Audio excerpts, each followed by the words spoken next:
মধ্যস্বত্বভোগীদের দৌরাত্ম্য থামানো যায়নি, তাই কমছে না জিনিসপত্রের দাম, স্বীকার করলেন অর্থমন্ত্রী আবুল হাসান মাহমুদ আলী। যুক্তরাষ্ট্রের ওয়াশিংটন ডিসিতে বিশ্বব্যাংক গ্রুপের বসন্তকালীন বৈঠকে তিনি কথা বলেন। বিদেশিদের কাছে বিএনপি পাত্তা পাচ্ছে না বলেও দাবি করেন তিনি। একই আয়োজনে নোবেলজয়ী অর্থনীতিবিদ এস্থর দুফ্লো বাংলাদেশ সহ জলবায়ু পরিবর্তনের ফলে ক্ষতিগ্রস্ত দেশগুলোকে ক্ষতিপূরণ তহবিল পেতে উন্নত দেশের উপর চাপ অব্যাহত রাখার পরামর্শ দেন। বিশ্বব্যাংক আইএমএফের বসন্তকালীন বৈঠকে জলবায়ু পরিবর্তনের ঝুঁকি নিয়ে করা হলো শঙ্কা প্রকাশ। বিশ্বের বরেণ্য অর্থনীতিবিদরা বলছেন, গরিব দেশগুলোর দুরবস্থার জন্য ধনীরাই দায়ী, আর সে কারণেই ধনী দেশগুলোকে গরিবদের পাশে দাঁড়াতেই হবে। বাংলাদেশ বৈশ্বিক উষ্ণতার অন্যতম শিকার।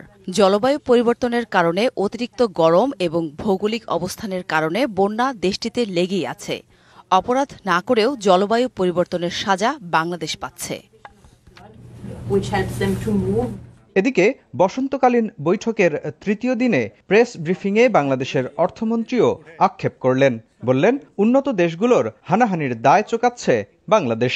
এই তেলের ব্যাপারটা তো এটা তো আরো কমপ্লিকেটেড, যে আমাদেরকে তো অনেক জিনিস আমাদেরকে করতে হয়, মানে আমরা রিসিভিং এন্ডে আমরা কিছু করতে পারি না। অর্থমন্ত্রী স্বীকার করেন, মধ্যস্বত্বভোগীদের দৌরাত্ম্য থামাতে ব্যর্থ সরকার, আর তাই কমছে না জিনিসপত্রের দাম। মধ্যস্বত্বভোগী মিডলম্যান ওরা নিয়ে যাচ্ছে সব, এবং ওদের কোনো কষ্টই নেই। এই যে ডিস্ট্রিবিউশন সিস্টেমটা, এটার মধ্যে তো ফ্ল নিশ্চয়ই আছে, এটা চেষ্টা করতে হবে, একদিন দুই দিনে এটা হবে না। বলেন, উন্নয়ন নিয়ে বিএনপির অপপ্রচারে কান দেয় না উন্নয়ন সহযোগীরা। সেতু, পদ্মা নদীর উপরে সেতু, বেগম জিয়া বলেন যে এটা নাকি ভেঙে পড়বে।